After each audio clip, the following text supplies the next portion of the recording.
Hi guys, hi everybody, I'm Atomic Energy 15. Welcome to my SCP stories. I hope you join along with me today on the videos. There are two very interesting stories, you may say so myself. We have SCP-109 and SCP-024. So today we will do 024 first, because I'm sure you'll like this just as much as I will. SCP-024 Object Class Euclid. Special Containment Procedures. Due to its nature, SCP-024 cannot be moved to a secure location, so security measures must be placed on site to conceal its location. SCP-024 will at least have 5 identical-looking replicas securing it at all times. A tight security perimeter must be maintained around SCP-024's compound at all times, with separate security teams guarding SCP-024 and its replicas. None of the security teams, except security leaders, will be informed about the location of SCP-024 and must be magnetically sealed with blast doors and reinforced with armoured walls to prevent unauthorized entry. Under no circumstances can any security or research personnel enter SCP-024. Only D-Class personnel are allowed to enter, and strictly for research purposes only. All research are to be observed, and experiments with SCP-4 from a remote observation lab. Any personnel attempting to leave the remote observation lab and enter SCP-4 without prior approval from Level 4 researchers will be immediately apprehended, and termination will be authorized. Should the containment be breached or SCP-024's true nature compromised, then the entire compound must be destroyed by specialized demolition charges placed throughout the compound. Description: SCP-024 is an abandoned soundstage that was once owned by blank. However, SCP-024 itself has been abandoned since 19 blank, and it is unknown whether the special properties manifested before or after its abandonment. SCP-024 is located in the heart of blank blank, and was initially discovered when a group of teenagers youths broke into the abandoned compound. The testimony of the lone winner, when she turned herself into the police, was enough to have Foundation assets mobilized and contain 024. Upon entering SCP-024, visitors are immediately greeted by an anonymous announcer, who communicates via intercom and is able to hear and comprehend the voices of people within SCP-024. The announcer will inform the contestants that they are about to take part in a game show at which the winners will win fabulous prizes, but also warn that the game will be extremely hazardous and that the losers will never leave SCP-024. It is at this point that the announcer presents a choice whether they can stay or leave SCP-024. It is at this point that the contestants will accept either the journey to participate in the game, while those who decline are immediately expelled from SCP-024. Contestants that win or decline to participate may never enter SCP-024 ever again, as entry is denied by an impenetrable, invisible barrier. When the contestants are led into the actual game, the style, composition and appearance of the game always changes in every individual playthrough, but the game is always centred around a long, elaborate obstacle course that the contestants must navigate through. The rules also vary. Some playthroughs only allow a single winner, while others encourage the creation of teams to win the game, often more than not. The obstacles seen in the games range from incredibly vain to extremely hazardous and life-threatening. As the contestants attempt to negotiate the course, the announcer will continuously update the status and actively participate in the game, often giving advice, conversing with contestants, and adding new rules. As the game progresses, the obstacles become significantly more dangerous and difficult to overcome, and it's not surprising that the entire pool of contestants succumb to the rigours of the obstacle course. If such an event happens, the announcer will express sadness at the lack of a winner, and SCP-024 will shut down, resetting only when a new batch of contestants enter. Any attempts to break the rules, however, such as assaulting other contestants or deliberately bypassing obstacles, are met by extreme violence.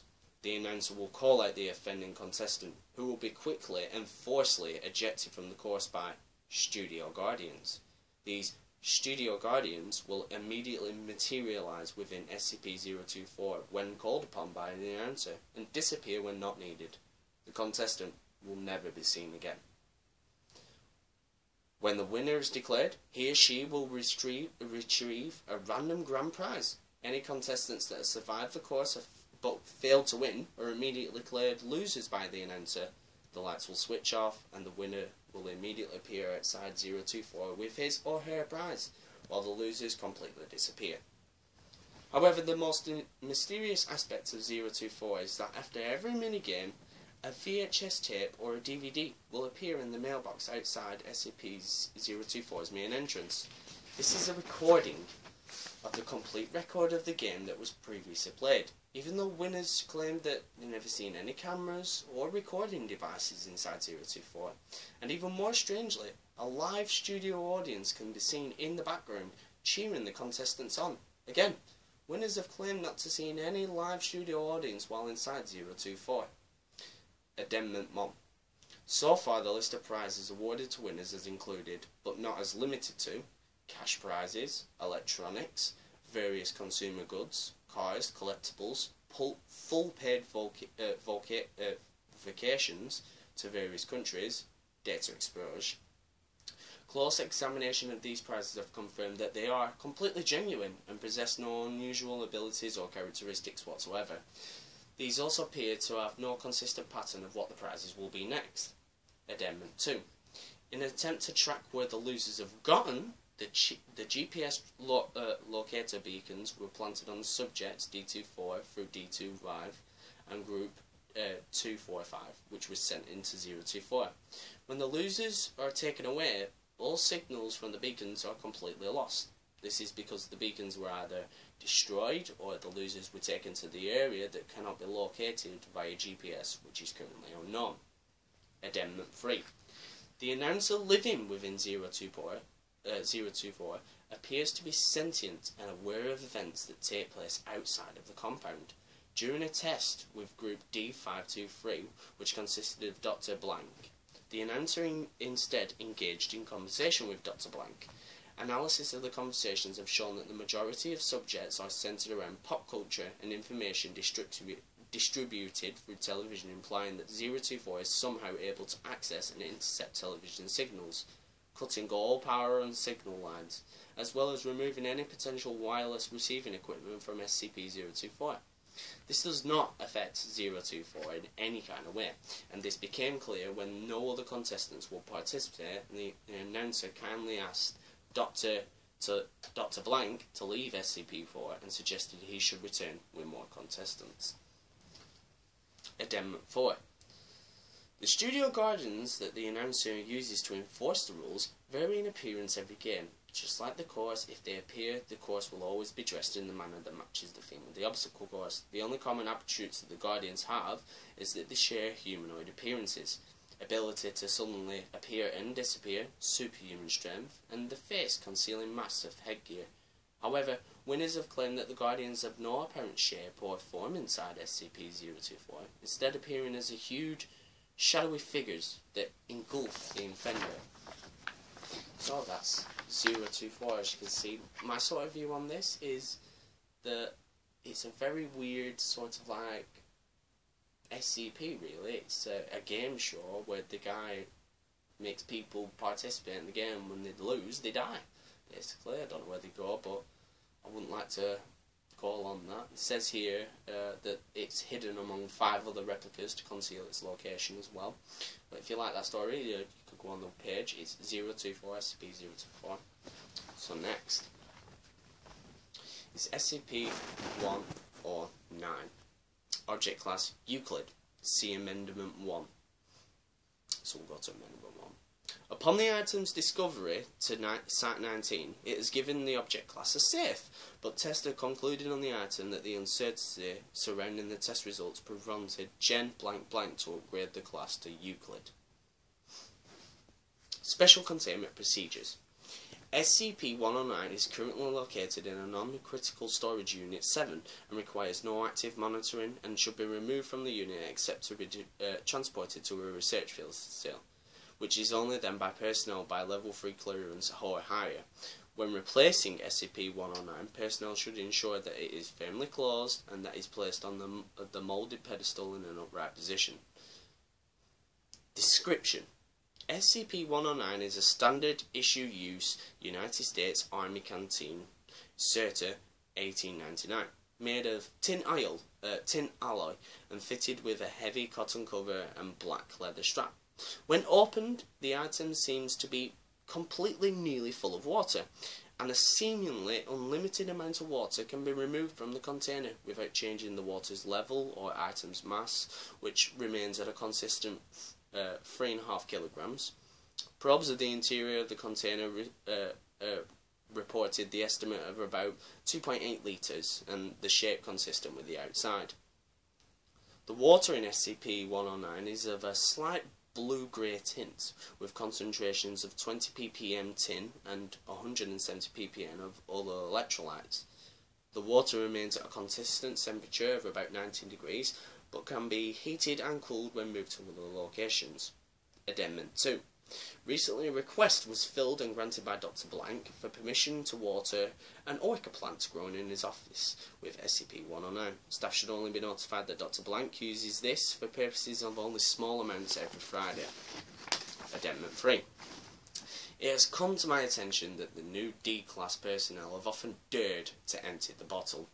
Guards are reminded not to discourage any activity, because to inform them that SCP is completely bottomless and chanting chug, chug, chug repeatedly is considered unprofessional.